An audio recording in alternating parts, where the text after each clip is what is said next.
recently a CNN appearance got a little heated for understandable reasons. This is going to be between Harry Hook and Marc Lamont Hill.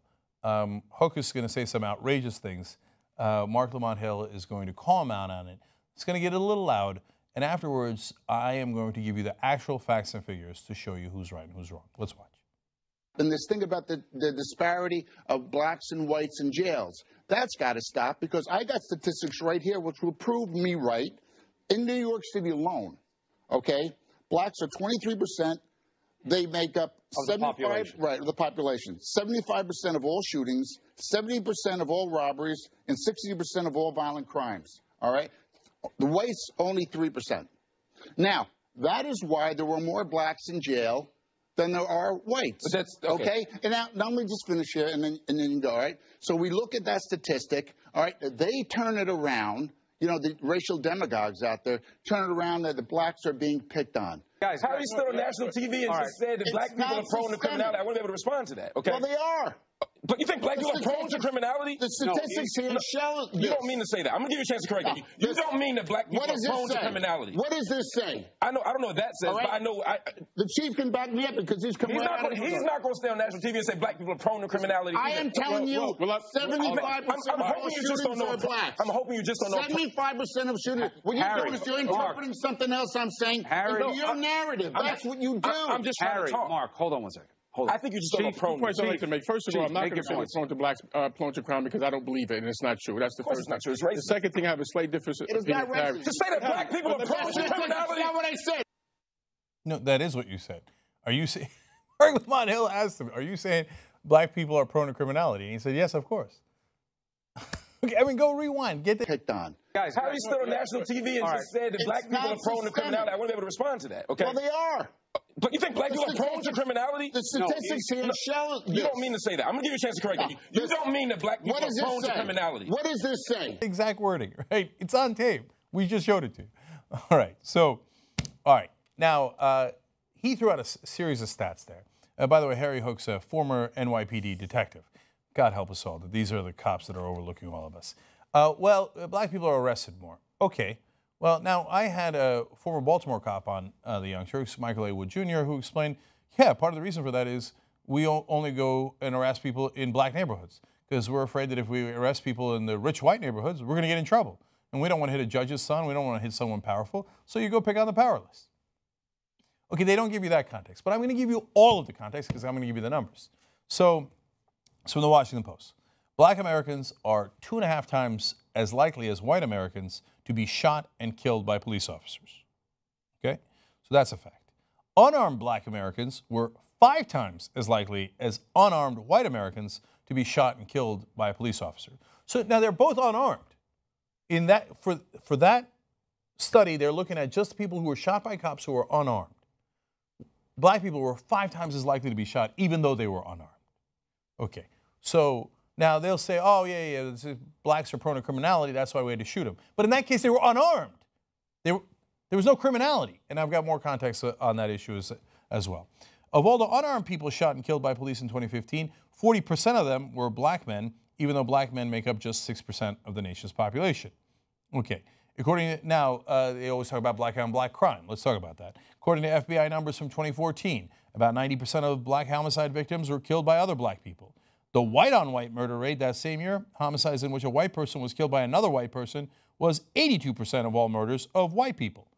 Yet you almost never hear of white-on-white crime, and you certainly don't hear right-wingers on cable news talking about, hey, man, we got to fix white culture. White people are constantly killing other white people. What is wrong with them? Where are their fathers?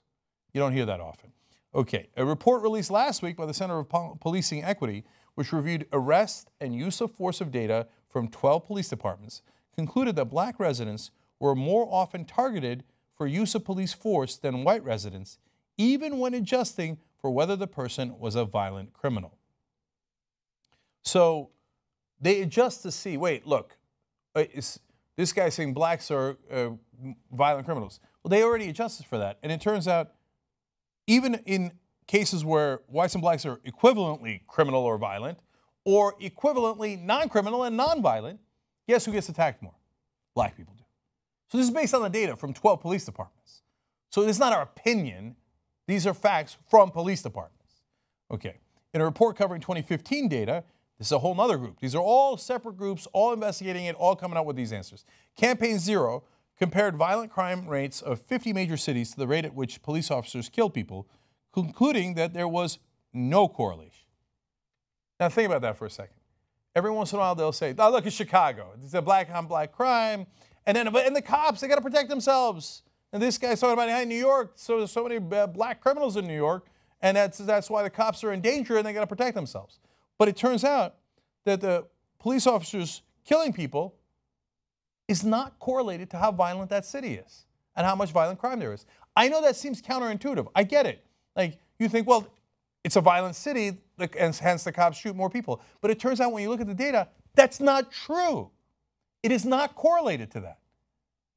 So some cities train a certain way and others train in another way. And it turns out if you do the wrong kind of training that is overly aggressive, you will get more people being shot, both white and black, but blacks disproportionately, not based on whether those cities have a lot of violent crime or not, but based on the police training. See, if you look into the data, you actually find out the truth. All right. Another independent analysis from the Post data, conducted by a team of criminal justice researchers, concluded that when factoring in threat level, black Americans who are fatally shot by police are, in fact, less likely to be posing an imminent, lethal threat to the officers at the moment that they are killed than white Americans fatally shot by the police. So I'm going to break that down for you. So they had a number of factors that showed whether the cop was in imminent danger. So, and they analyzed that. They don't look at their race yet. They just analyze the data, how much was the cop in danger. Then they look at the race and say, okay, well, if it's logical and it has nothing to do with race, you should see that the blacks that they shot disproportionate were actually more of a threat to the cops. That's why they got shot. Oh, you see, they had it coming.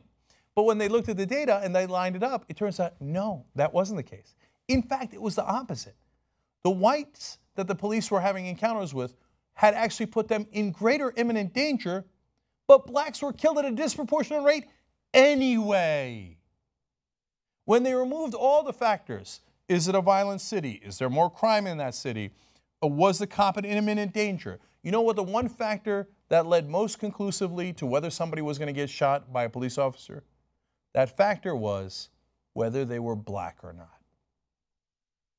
So now that's not to say that all the cops are racist. It's to say we have an unconscious bias in this society. Yes, some are explicitly racist. Yes, some are implicitly racist. But most of them don't even know that they have it in the back of their heads. And sometimes it's done by black cops and Latino cops and Asian cops. We have the unconscious bias, and it is proven over and over again. And no, it is not just because, the blacks are prone to criminality. No, you're targeting blacks more. And it's proven out by the data. But you don't want to see the data. You don't want to see the truth because that's inconvenient for you. Instead, you go on national TV and imply they're more violent. You know how blacks are. That's why they had it coming. That's why the cops keep shooting at them. But when you realize that is not remotely the case,